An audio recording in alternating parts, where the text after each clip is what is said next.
So good morning, everybody, and welcome to Renewables Region.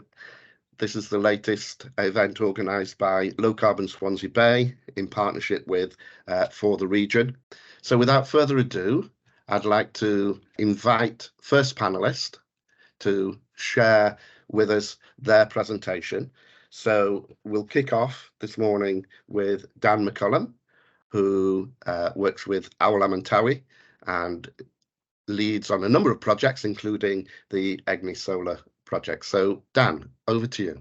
Dan McCullum worked for a small charity, Awel and Tawe, near Pontardawe. This is our sort of key project, really. Took a long time. Wind turbines up on the Gwynt above Pontardawe, and that was commissioned in 2017. We're still carrying on with wind, and we're part of a couple of shared ownership projects, working the Urbryn wind farm near Port Talbot and also Mynydd Ffordd Dwm, working with Neath Port Talbot CVS and Bridgend Association for Voluntary Organisations. And then we've also set up, as Phil said, Egni Co-op, which was already sort of developed on the back of the wind farm, with the kind of funding that could provide to initially sort of develop sites. And we developed sort of partnerships in particular with Newport and Pembrokeshire councils. And we're carrying on that. We've just recently won a big tender with Pembrokeshire for 20 schools and 4 leisure centres to put rooftop solar on those buildings. This is our largest project in Newport, the velodrome. And this is the overall sort of scale of Egni. I won't read them through, but I think it obviously just saves quite a lot of money for the sites. Last year 119,000, and obviously this year it's going to be a lot more than that because of the hike in electricity prices. So we basically sell our solar electricity at a discounted rate to the sites, and then any surplus goes into education program, which we call We Are Energy Warriors. And here you can see the kids wearing their solar capes. They love this. We always lose 1 or 2, and they're made by sort of local volunteers, but we just try and find just different ways of engaging young people.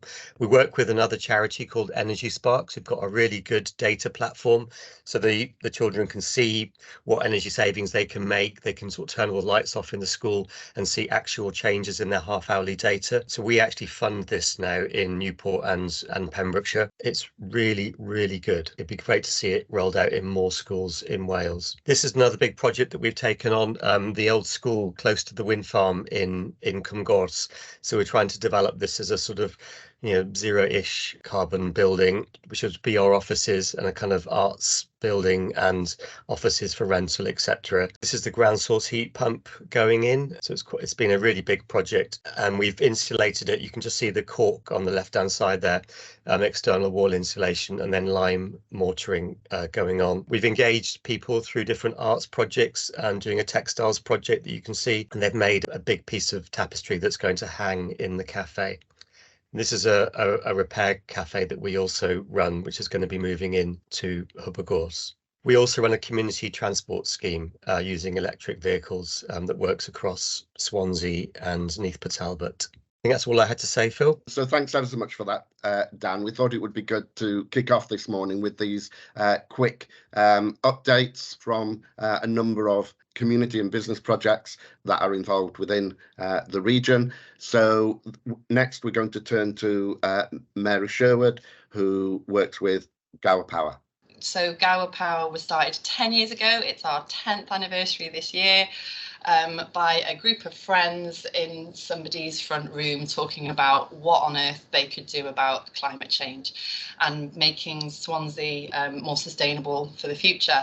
And the big vision was to have a community-owned solar farm on the Gower. And after a lot of time and effort building up expertise in this area, turns out can't have a solar farm down the Gower. So nevertheless, Gower Power was in much demand from different organisations seeking that knowledge and support and help, and Gower Power has helped to get a lot of community energy projects off the ground in different places around the UK.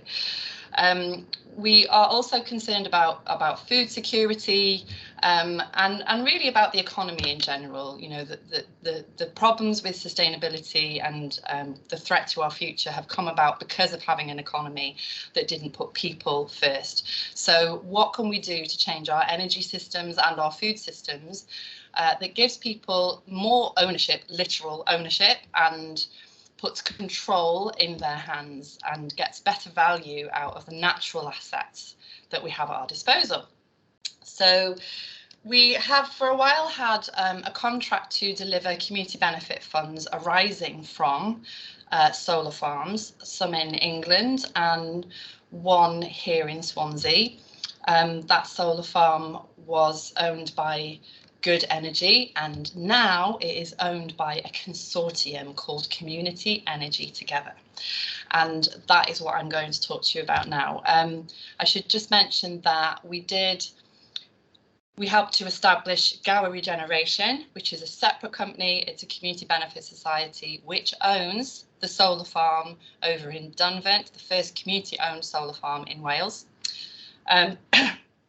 We also helped to establish Caitan, which was the first community-supported agriculture scheme in Swansea, and it's really great to see how that has blossomed, and through Tom's generosity in training up other growers, we've seen the number of CSAs across Swansea expand, and indeed he's involved nationally in helping growers to set up CSAs.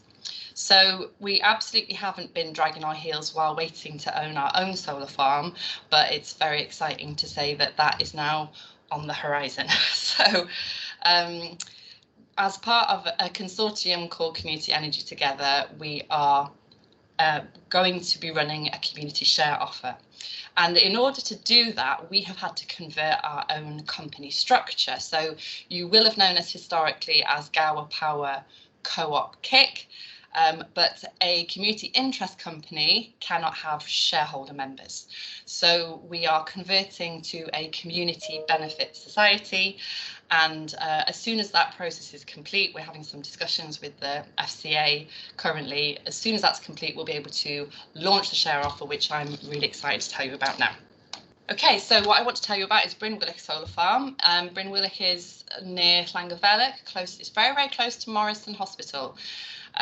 It's a solar farm that has existed for a while. It was built by Gwynt Energy, but they always had the intention to see it put into community ownership, which is what is now happening.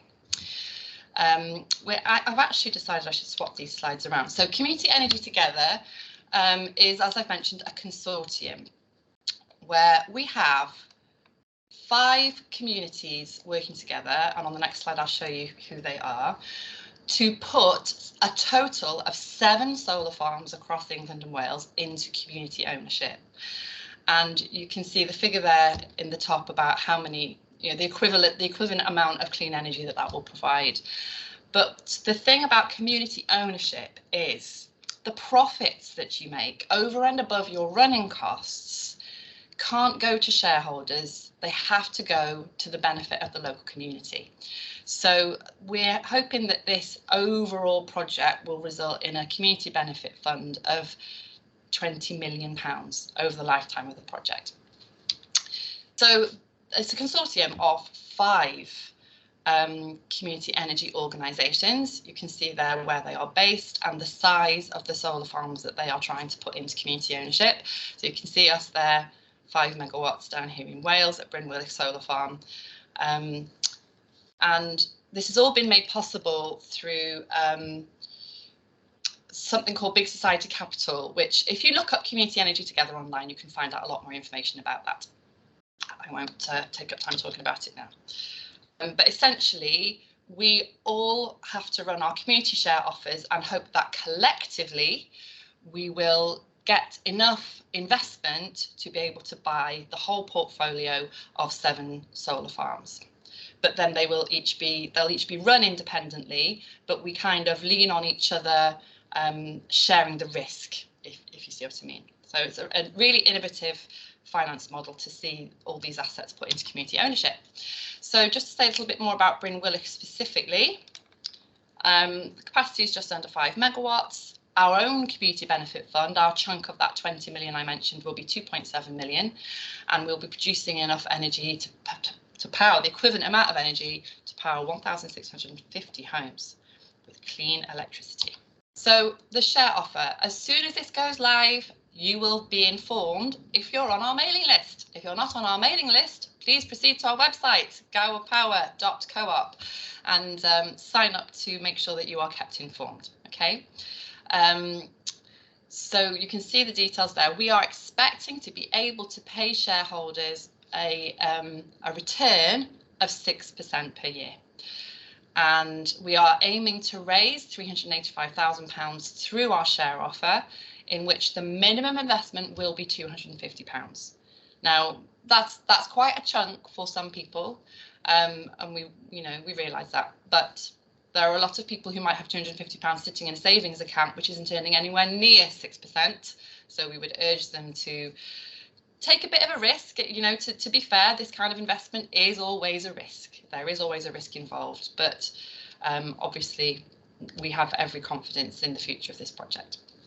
Okay, so what will our community benefit funds be used for? Actually, if you become a member of our community benefit society by becoming a shareholder, you can have a say in that, because you can vote at our meetings where we make these sorts of decisions. However, our essential company purpose is there. It's to develop more renewable energy projects, but also to pilot and establish nature-oriented health and wellbeing interventions, to create and support a more ecologically sensitive food supply chain, and to facilitate meaningful community participation through shared ownership. So that fits with the projects that we have already funded to date, using funds arising from Renewable. As I mentioned, we've been distributing the community benefit funds from that for some time. And if you have a look at our website under community projects, you can see all about the different things that we have funded. Thanks so much for that, Mary. Next, we're going to move over to Joe Kidd. Yeah, as Phil said, I'm involved in a few different things that we thought might be interesting to people this morning. So yeah, I've limited myself to 3 slides, one on each of the 3 things. One of the main things I do, I'm one of the partners in a sustainability consultancy called Afallen. We use the Wellbeing of Future Generations Act to guide our work. We undertake a broad range of research, stakeholder engagement, feasibility, strategy support, all of that kind of thing. We've got offices in Cardiff, the Vale, Carmarthenshire, and here in Swansea.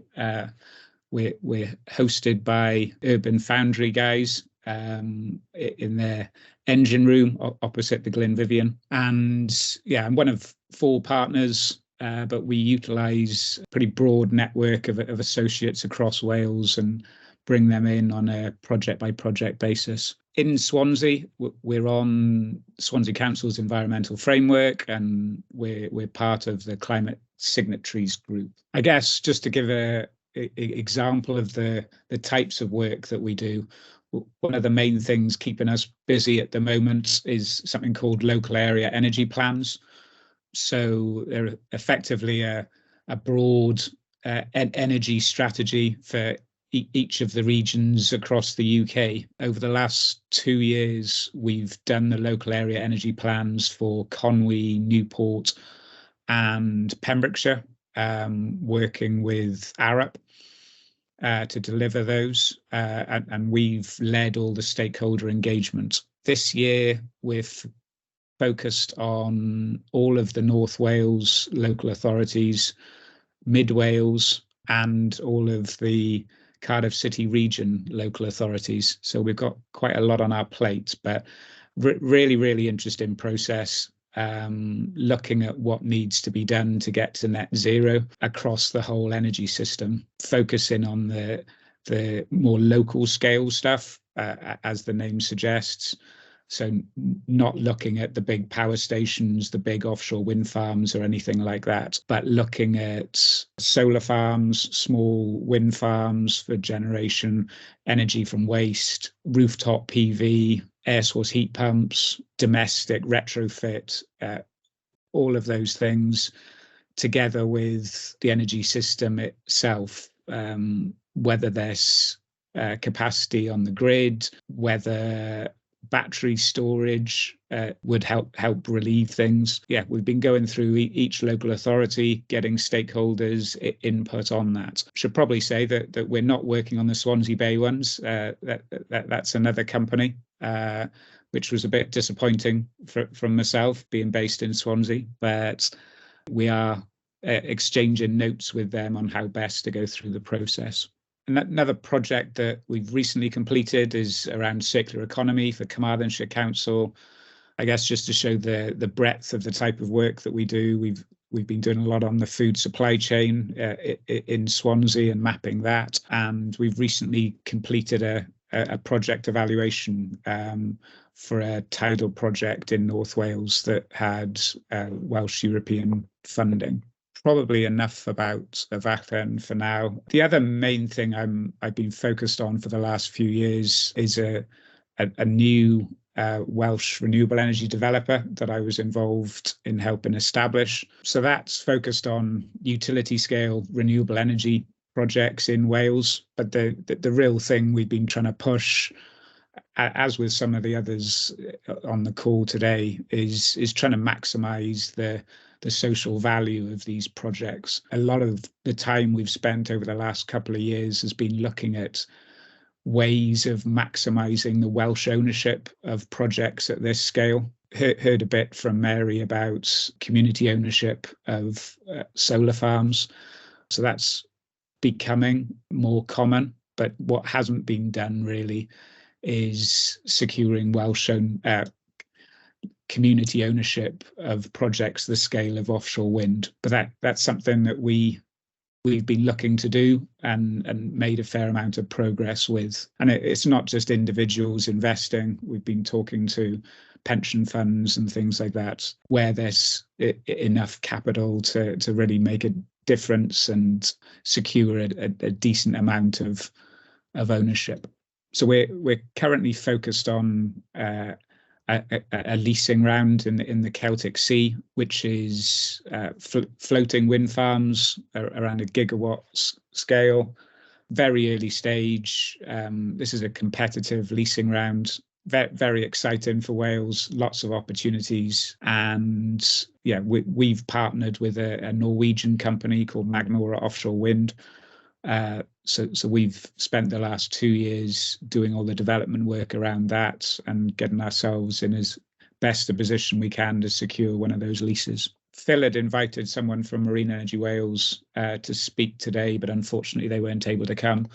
So he's asked me just to say a little bit about them. So I've been involved with Marine Energy Wales for 10, 12 years now. So I've been vice chair for most of that, but I have worked for them at various points. So Marine Energy Wales is effectively an industry association providing support to the growth of that sector. So started off focused on the very much kind of fledgling wave and tidal energy sectors in Wales, but it's grown significantly over the last 10 years. So now have a huge number of members. They organise a big conference every year, which is one of the biggest in the UK for this sector. And it's gone from just supporting wave and tidal stream to tidal lagoons, which you'll probably be familiar with, and more recently the offshore wind projects in the Celtic Sea. They provide the secretariat for something called the Celtic Sea Developers Alliance, which I think you'll hear a bit about in the next presentation. And they also run something called the Marine Energy Test Area in Pembroke Dock, which is a facility that enables people to come and test new technologies, new approaches in a safe space without having to go offshore. Thanks ever so much for that, Joe. That covered quite a lot there, and a really interesting sort of range of different projects and areas of work, from community to commercial, around renewables, but also the wider energy context. So that was really useful. Really pleased to now invite Claire Melrose from Gwynt Glas to give a presentation before we go into the wider discussions. Over to you, Claire. Perfect. Thanks very much, Philip. So yeah, my name is Claire Melrose. I work for EDF Renewables, which is part of the team working on the Gwynt Glas project. As Joe mentioned there, we're both in the same lease auction, and this is the Crown Estate who own the seabed. This is their round 5 auction. So this is the Celtic Seas, and this is a fully floating wind lease auction. So this is where the Crown Estate will auction off areas of the seabed for developers like EDF Renewables and like Hiraeth and to bid into. And I've got a couple of slides time. I've got the areas that are up for lease, but just to also add that this is 4 projects that will be leased, so 4 areas of the seabed, each of around 1 gigawatt, so 1,000 megawatts, as Joe said there. And there's a number of companies like ourselves bidding into this auction round, so we imagine that there's probably somewhere in the region of 15 to 20 developers, either as individuals or as a sort of consortiums such as ourselves and Joe. So a very heavily competitive process. And I hadn't planned to mention the Celtic Sea Developer Alliance, but I will just now, Joe. So the Celtic Sea Developers Alliance is chaired by Marine Energy Wales and is a sort of one voice for all of the developers that are bidding into this Celtic Sea auction. So they're doing a lot of work really to represent us and for Welsh Government and the Crown Estate. So these projects are in a really early phase. We've been doing work on the projects for a couple of years now. We're expecting the leasing round to launch at the beginning of next year, and the timescale of these projects is such that they would be going into construction just before the end of this decade, most likely completing and into operation early in 2030. So a very long timeline for these. I'll go on to the team on the next slide, but we're working with DP Energy, who are an Irish energy company, but have the office based in Pembrokeshire. So I have that footprint there. And I think this forum is really interesting with the range of projects that we've got on from here, from sort of Mary and Dan and Joe there. And I think hopefully from this presentation, I'll show how much really even big projects like this need local communities and can help the communities and in turn be helped by. So without further ado. So this is our team, EDF Renewables and DP Energy. Just a quick line about EDF Renewables, if you haven't heard of them before.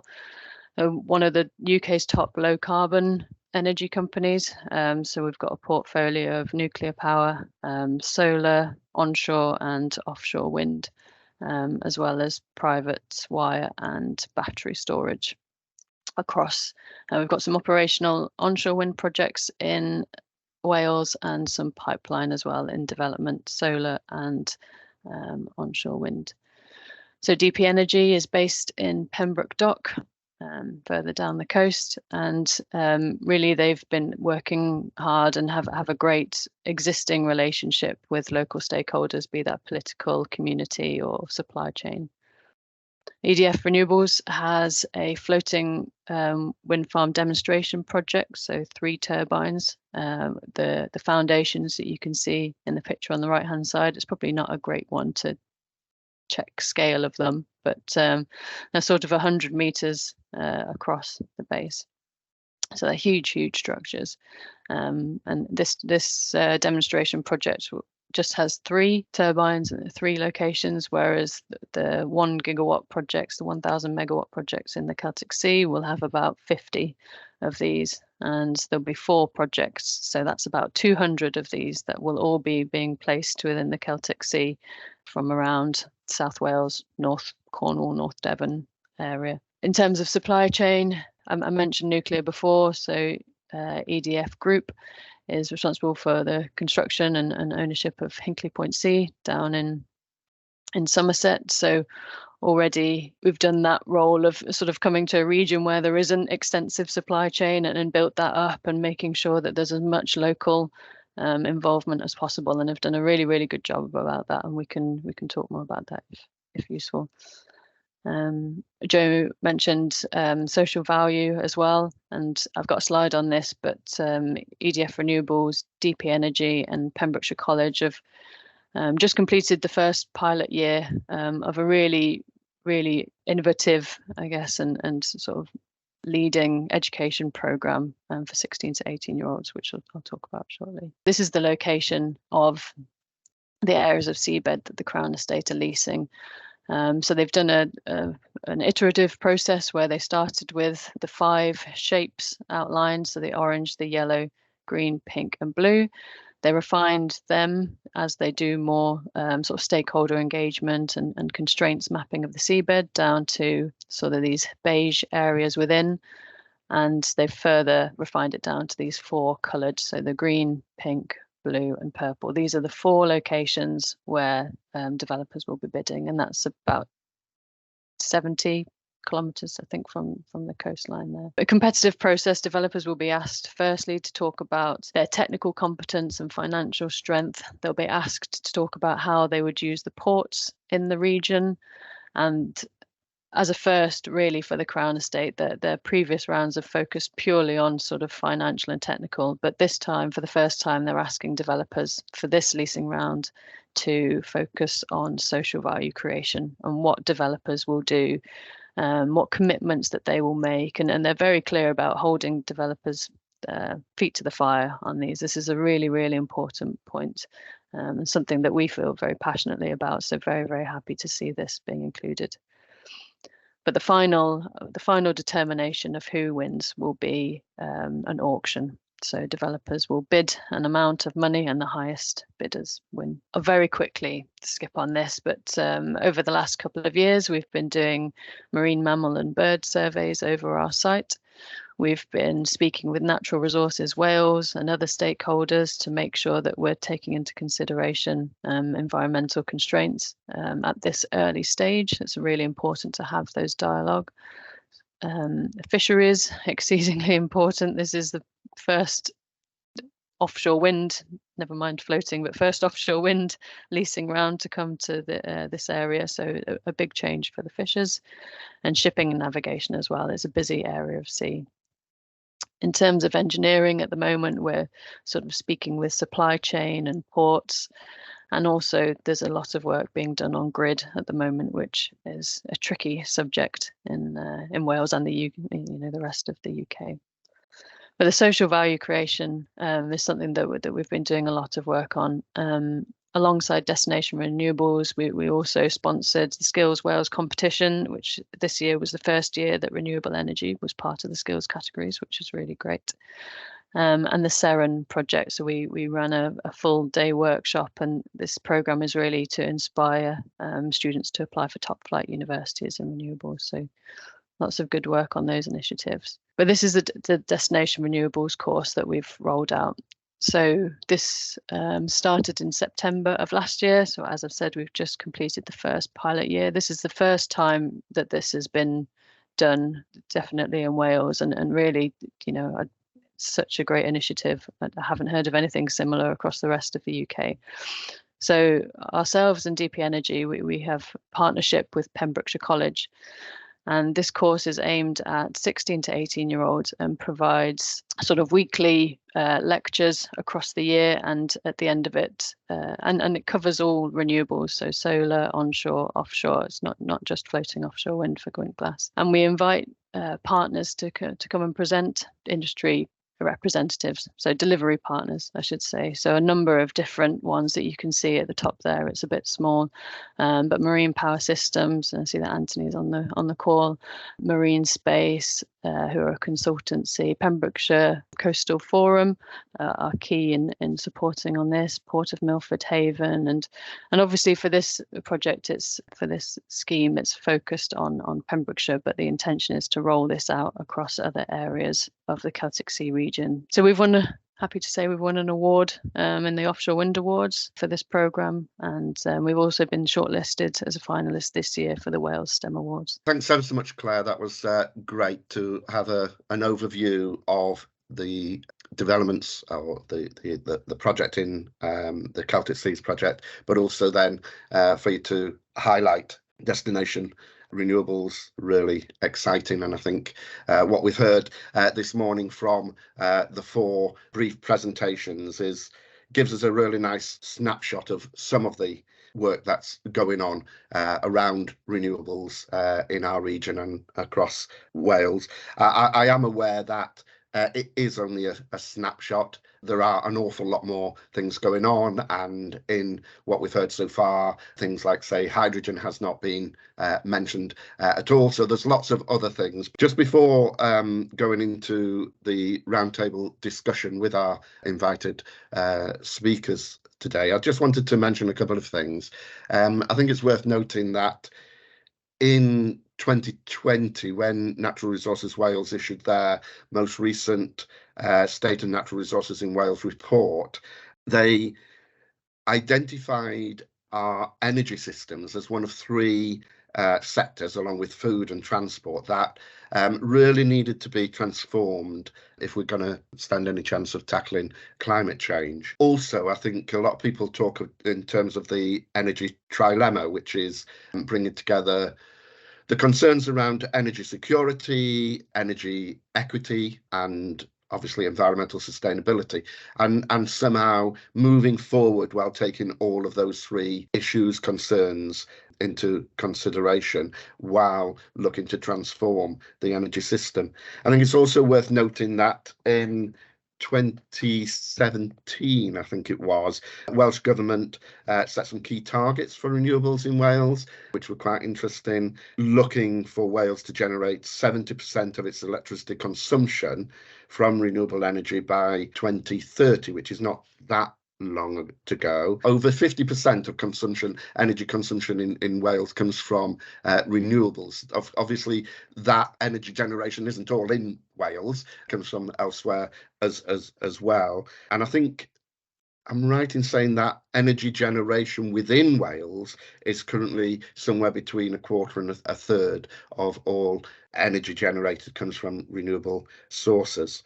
It's also worth noting that Welsh Government did set themselves a target, again, another 2030 target for 1 gigawatt of renewable electricity capacity within Wales, which I think probably has been surpassed by now. Maybe that just wasn't ambitious enough. And also there was this policy to that all new renewable energy projects actually have at least some element of local ownership, though maybe that sounds a little bit vague, and where we really are with that, I'm not quite sure. But that sets maybe some of the sort of policy context for what's going on at the moment. So bringing together what we've heard, the examples of some of the activity that some projects working within this region of South West Wales are up to in relation to renewables, and some of that context, I'm now going to invite panelists just to share some of their thoughts around some of the issues linked to renewables and perhaps the wider environmental context. So first of all, I'd like to ask the panelists how they would describe the current status of renewables in Wales and what you think needs to happen if your vision, your plans for energy in Wales are actually going to be realised. So maybe we could come to Dan first and just see how it goes from there. Yeah, I mean, I suppose ourselves and Gower Power sort of very much part of a Wales-wide movement of community energy, and the kind of background to that is on Community Energy Wales website. There's also a similar organisation in England, Community Energy England, and in Europe as well, ResCoop. And to be honest, I think stuff that's happening in Belgium and Germany is a lot more advanced actually than what's happening in the UK, where energy co-ops are able to sell directly to customers, and it would be really good to see that kind of thing happening in Wales. I know that Gower Power is sort of looking at have developed some projects around that, which is really exciting. I think the shared ownership thing, Phil, which you touched on, is really really exciting for Wales, that kind of local ownership of projects. The ones that I mentioned with RWE up in, I didn't mention RWE up in North Wales on the Alwyn's wind farm. They've got a community ownership stake. We're working with ESB on the Irish utility on the Bryn project, and with Renantis, who've done a lot of shared ownership in Scotland. We're working with them on the Mynydd Ffordd project in East Patel. But it'd be really good, while Claire's on the phone, to see EDF doing similar stuff. I think there is a danger that with renewables being such high focus at the moment, that it's a bit of a land grab. People are trying to get sort of planning consents ASAP and potentially trying to ignore the Welsh Government encouragement of local ownership. So it'd be really good to see that being taken up, and some pressure as well being put on developers to actually adopt it. I know that we're talking to some offshore developers about shared ownership, and I know that Energy for All in Scotland have done a lot. So that's probably my sort of two pennyworth. Yeah, thanks, Dan. You did mention Claire in there, so maybe it's fair to go over to Claire without kind of like wishing to put you on the spot and question whether or not EDF really are stepping up on this. But what are your thoughts around this, Claire?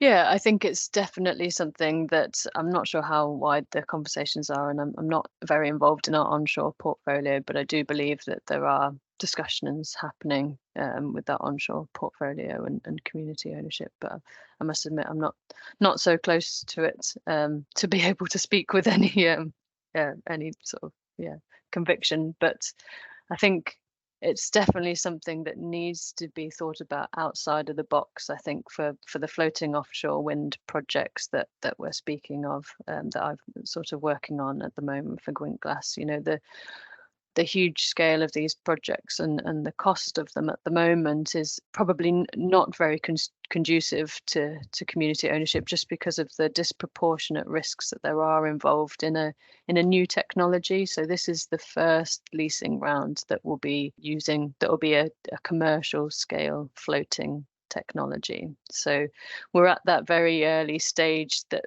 offshore wind fixed foundations, so where they're fixed to the seabed in shallower waters, was sort of 10 years ago, where the cost of the technology is extremely high, but is expected to drop as R&D and innovation and the more that you do things, the quicker way that you find to do something, and we're hoping that the costs will come down. So it may definitely be a conversation it will be a conversation that is revisited, I imagine, with floating offshore wind in a few years' time. But obviously, Joe, you mentioned sort of some different ways that you're looking at it from Hiraeth's point of view. Joe? Just put you on the spot. Sorry. Yeah, well, yeah, I was gonna put my 2 pence worth in on that, but yeah, I don't want to hijack the whole session with a discussion about community ownership of floating wind. But can I say something about the community ownership issue, and then maybe Joe can go on, Mary. Yeah. Okay. On that. So the fact is that corporations are bigger than governments, and that's something that we really need to get our heads around. That large multinational companies have more wealth and can stomach more risk than the Welsh Government can. So Claire's point about the scale of the projects and the amount of the risk is very valid. I mean, that's the fundamental issue here. So in order to get the large scale renewable energy developments that we need, they can't be owned by the Welsh Government and they can't be owned by communities. So what do? Welsh Government has written a policy statement saying that they would like there to be at least an element of community ownership. What does that mean? I have plenty of experience on a local level of what happens when you write woolly policy. What happens when you write woolly policy is that it doesn't achieve the outcome that you're aiming for, right? Now, if we had, and also it needs to be properly embedded in your planning regulations. So, councils can make whatever statements they like about what they would like developers to do, but if it's not written in the local development plan as a requirement, then the developers don't have to meet that requirement, and the presumption of planning is always permission, right? Unless you have a policy to say no. Now, and if that translates to the national level, then what Welsh Government are trying to do is say, please have community ownership. But if they haven't written it into the policy, can they say no if there isn't any? So, and then if there isn't community ownership, where is the ownership? Because that policy statement document actually points out the amount of estimated GVA that is disappearing from the Welsh economy through people paying their fuel bills, right? Paying their fuel bills to multinational companies that are not based here in Wales. So where is the wealth going if it's not staying in Wales? And how do we prevent that, what we call the leaky bucket of the economy, where essential goods and services have to be purchased by people who live here and who is we're not profiting, and that money's disappearing out of our whole economy. So this is a real issue. Now, and one of the things that would help is, as Dan mentioned very briefly there, community energy providers can't sell directly to local people. And I'm going to put a link in the chat for about a campaign to get that changed, because that would begin to solve some of the problem. And actually, if you could have a lot of small scale community owned projects that were all providing power to people in their neighbourhoods, then maybe this quandary about who finances the big scale projects would be less of an issue. I think you made some really great points there, Mary, and not least the very fundamental thing that when we're talking about change with the energy systems within this region or even within Wales, it's not just about this region or Wales, because some of the control or some of the decisions are made beyond, well beyond this region. Energy policy is not devolved. Energy policy is not devolved. It's not under Welsh government control. Exactly. Joe. Yeah, just was going to come back on a couple of things. Totally agree, Mary, about it needing to get into policy and developers being effectively forced to have an element of shared ownership in their projects. I guess the other thing I wanted to say was about that perception that there's not enough money out there to invest in these projects just through individuals, and that's one of the reasons I mentioned the pension funds earlier. So as of the beginning of this year, the Welsh pension funds were worth in the order of 22 billion. That's 22 billion, and most of the local authorities have been going through a process of divesting out of fossil fuel companies, which is great, but there's still a long way to go there. But there's a huge amount of opportunity to invest people's pensions in projects that are really relatively low risk. And I understand what you were saying, Claire, about floating wind being still fairly early stage, but as you said, these projects aren't actually going to get built until the end of this decade. And there's multiple pilot projects that are going to be happening ahead of this. Been lots of deployments, and the majority of the projects, it's not innovative. It's fixed wind and all that experience that's been had from those projects, and a lot of offshore oil and gas experience. Mm-hmm. So I think realistically, it's actually relatively low risk compared to other investments. Just pitch in slightly with, the context that we're seeing even in fixed bottom wind at the moment. And I know somebody's put in the chat the contract for difference auction that happened, that the results came out for last Friday, where we say actually there's not much risk. This is a project, there were no offshore projects that were able to bid into the contract for difference, where the government provides a subsidy for you to develop your project, because the economics just don't work. We cannot build these projects on the cost that the government are offering to us, and it's becoming increasingly difficult to build out the projects as is. So there still is a lot of risk. These projects, just because they get a seabed lease or just because they get consent, we're seeing more projects being dropped. I guess the flip side of that is that mechanism, contracts for difference mechanism, was put in place to de-risk projects. And I think the recent round showed that it needs to be updated because the prices in there weren't fit for purpose, with the prices of supply chain and everything having increased recently. But once that is updated, that system does de-risk projects because they've effectively got a fixed price for the energy they're selling. And I guess just to broaden the discussion, you asked about barriers, Phil. Yeah, finance across the boards is one of the big barriers, and we've seen certainly in the smaller scale renewables and low carbon market, things like feed-in tariffs being removed, grants, air source heat pumps being removed, and I think that is one of the huge barriers to decarbonising and getting to net zero, is having that finance available. Joe, thanks for that, raising the issue around barriers. But it's interesting, you've also directly or indirectly also pointed to some of the solutions there, because you mentioned in terms of investment the real opportunities through pension schemes, which then obviously means that citizens, effectively to a degree have ownership then of those developments. But also when you mention about the decline of incentives like FITs, I guess you're kind of suggesting the reverse would be a solution, reintroducing some of those kinds of incentives for people to invest in these renewables at a community level or a household level. Just sticking for a moment around barriers and sort of opportunities, I wonder whether others, Dan, Mary, you've got any other thoughts around what really are the stumbling blocks, what's slowing down or even preventing the kind of progress that we want to see in terms of renewables for this region?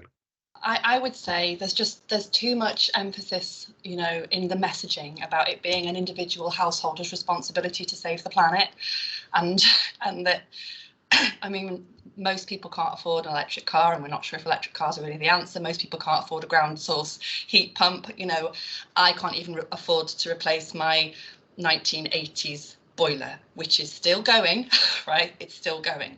So the irony being that there was a point in time when people were saying, get rid of that thing and get a condensing boiler. And I was saying, but the carbon already in it, right? You've got keeping it going is surely the better thing to do. And we've managed to keep it going to the point that I'm now looking back at how much gas it has used, which would have been saved if I had had a combi boiler. However, the savings to me in my bills as a householder would not have covered the cost of the combi boiler, and by now that combi boiler would need replacing, right? So the pricing is all messed up, and the duty is always on the householders. So, there was there's some comment from people about a by-election in London, which went to the Tories when really Labour should have won it. And that happened, people are saying, because people were angry and upset with the Labour mayor's policy of the congestion charge, the ultra low emission zone. And people saying, we can't afford this. We're just trying to get on with our lives, right? I've got a clapped out van that I use for my delivery job, and I can't afford these extra charges, and you're hitting me with it. And you're Labour, so I'm going to vote Conservative. Lots of irony there about people not understanding the political system, but I won't go into that. The point is that people are being asked to foot the bill for the big changes, or actually just the little changes, instead of policy saying, Jesus, we need to save the planet, give everybody a condensing boiler and give everybody an electric bike. And actually, what would that save the public purse? But that isn't the way our economy is set up. Some people certainly nodding with those, in agreement with some of those sentiments there. Claire or Dan, did you have a point? On Mary's thing about sort of working with householders to sort of reduce bills, it'd be really good. That's the kind of, looking at England, there's a lot more engagement from community energy organisations in fuel poverty and sort of energy advice work than in Wales. In Wales, it tends to be led by basically multinationals doing their own thing, but there's not really much civic engagement in that process. And I think just overall, tackling climate change, we need to engage people in the whole process. And that's one thing that community energy is good at. So I think that's one area of growth. On the more encouraging thing, you know, that tender I mentioned that Pembrokeshire put out, one of the kind of key criteria was that tendering companies had to put the educational value of their delivery, not just price per kilowatt that sites were going to get from the schools. So that was scored within the tender, and basically that's kind of why we won that tender. But that was, you know, really positive to see, because procurement has been a sort of tricky thing to overcome. And I think just also there's just the quality of stuff, because the values of groups like Gower Power and now Tawe, etc., that we actually genuinely really want to do stuff. The quality tends to be a lot higher than if it's just sort of done commercially to make as much money for shareholders as possible, which is usually the main driver behind sort of, you know, like, for example, solar panels on schools. That quality, it's very, very hard to, you know, to measure it and to kind of evaluate it. People know it's there. I think that's really worth kind of just hanging on to, really, that there is a difference. I guess part of what you're suggesting there, Dan, is we're now in a stage when we talk about sustainability, we're looking for the win-win-wins. We're looking for initiatives that have multiple benefits. I guess that's kind of linked in with your comment there about quality, getting more energy, the action that you're putting in there. Joe, you were wanting to come in. Yeah, I guess you were quite right in that, barriers inextricably linked to solutions and present opportunities. I guess having done a lot of these local area energy plan workshops now and looked and seen the kind of scale of renewables build out that's required, the number of people having homes and buildings having to install air source heat pumps and things like that. One of the big barriers, practical barriers, is the grid system that we've got in place in the UK, and the capacity of that to be able to cope with all the additional electricity being needed for this change, whether that's heat pumps, whether that's EV car charging. So that's a big practical barrier. And I guess the other one that comes up quite a lot is supply chain. This is a massive shift that's needed over the coming years. And at the moment, we haven't got the supply chain in place, whether that's goods, where are the EV charging points going to come from, who's going to be installing the air source heat pumps. Like, for the scale of what's required, those supply chains just aren't there. But that does present a huge opportunity for local communities and for skilled people to diversify. It links, doesn't it, to destination renewables and, you know, the idea of trying to upskill people and introduce the skills for the future into our colleges and universities. Claire?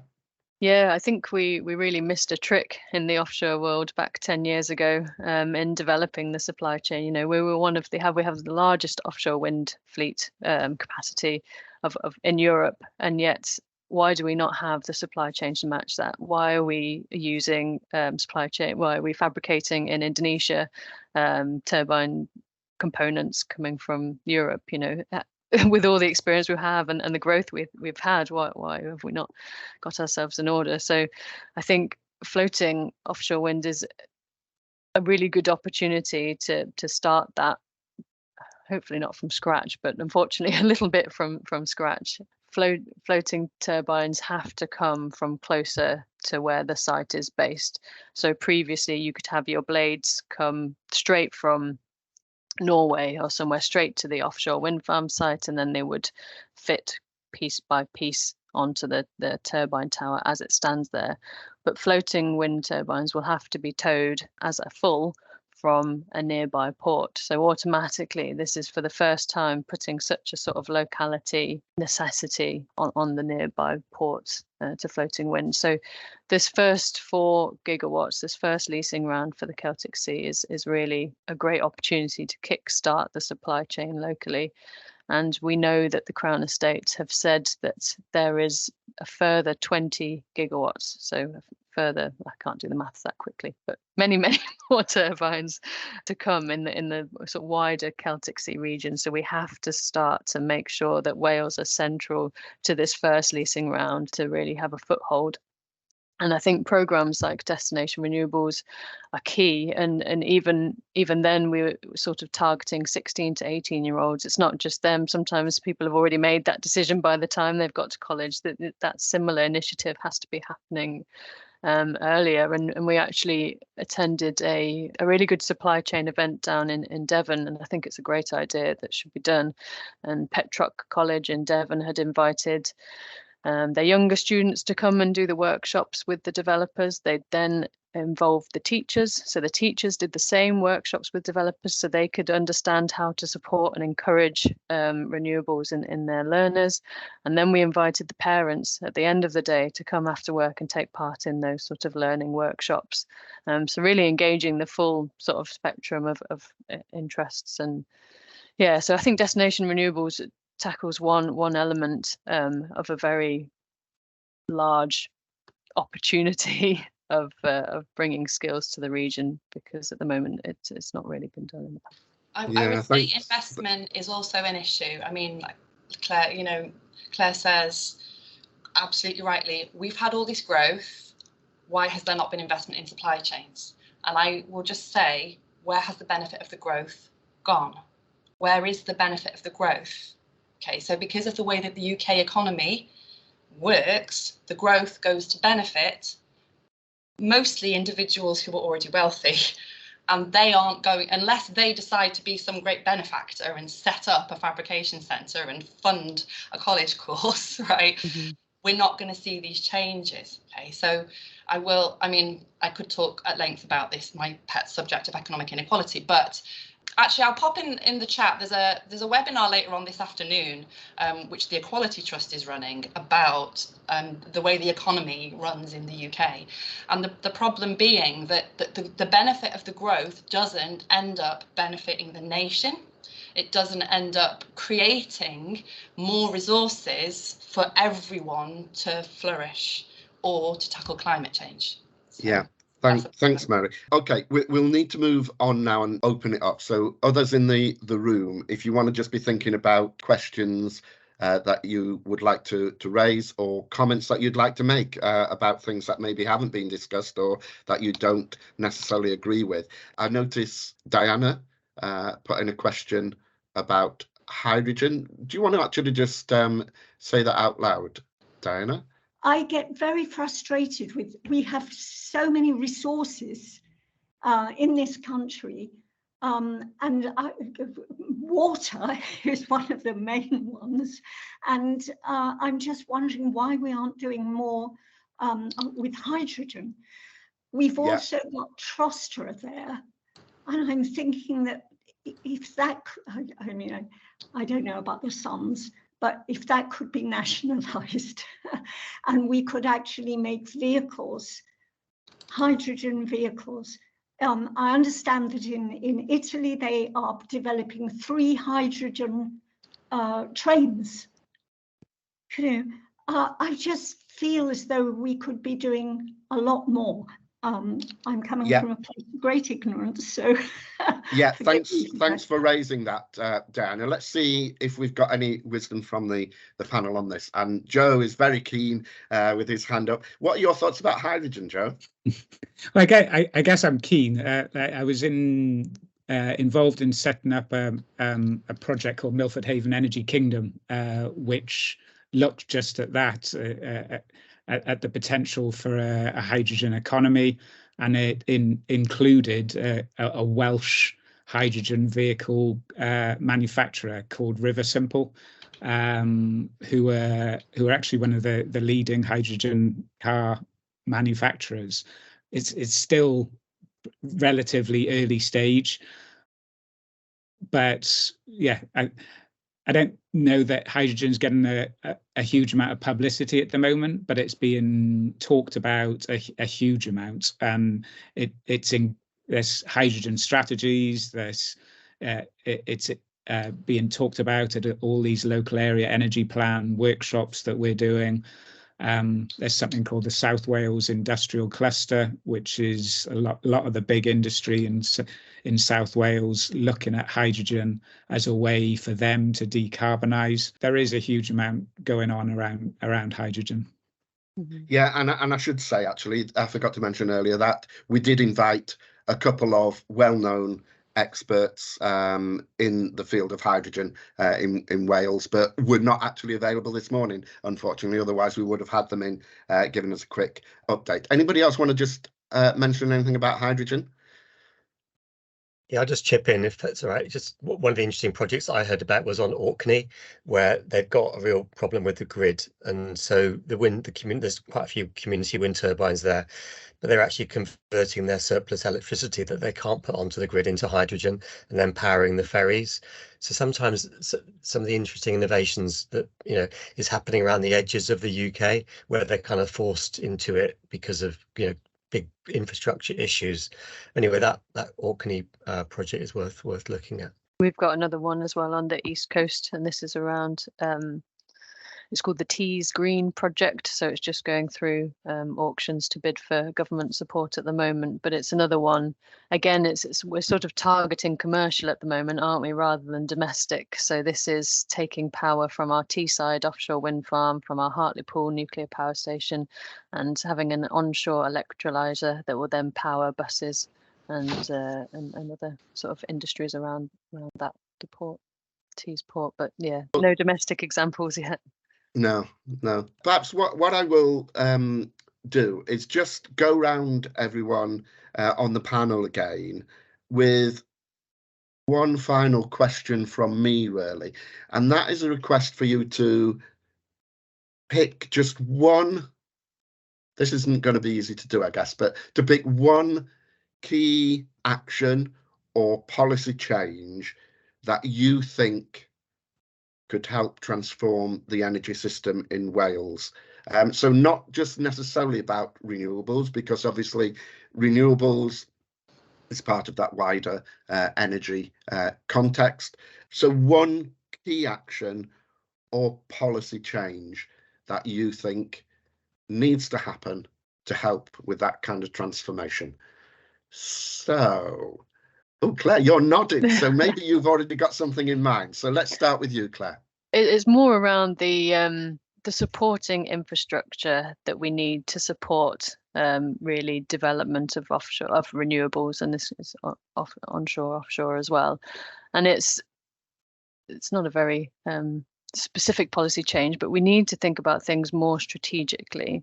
So for floating offshore wind in the Celtic Sea, we need local ports that can help us to build that out, and we need the grid. But for example, the consenting process is trying to be improved for offshore wind, so more streamlined and undertaken much more practically, but we're not improving the consenting process for the ports. So the ports still, have to go through this long-winded consenting process and aren't ready then for the renewables, and it's just not being a very joined up approach. We're looking at things in silos, and that could go for ports, it could be for grid. We're looking at grid in little silos rather than the grid's not being mapped to the projects that are coming through the leasing rounds, and it's all so it's some way that everything would be looked at in the round. Better communication, better integration of policies across industry. Really good start to that, answering that question then. So joined up thinking, better communication. Yeah, that's a really good one. Joe?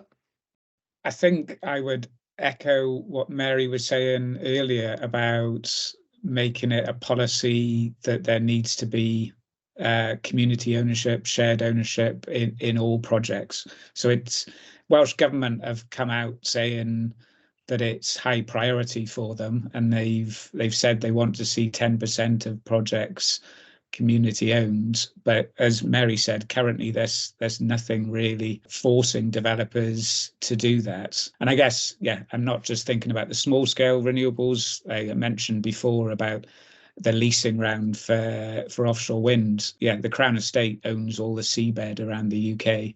and that's within their gift, is to make community ownership or Welsh ownership a requirement of how they assess that leasing round. Yeah, good one. So strengthening things up, moving from just aspirational policies to real statutory requirements, legislation or whatever. Mary?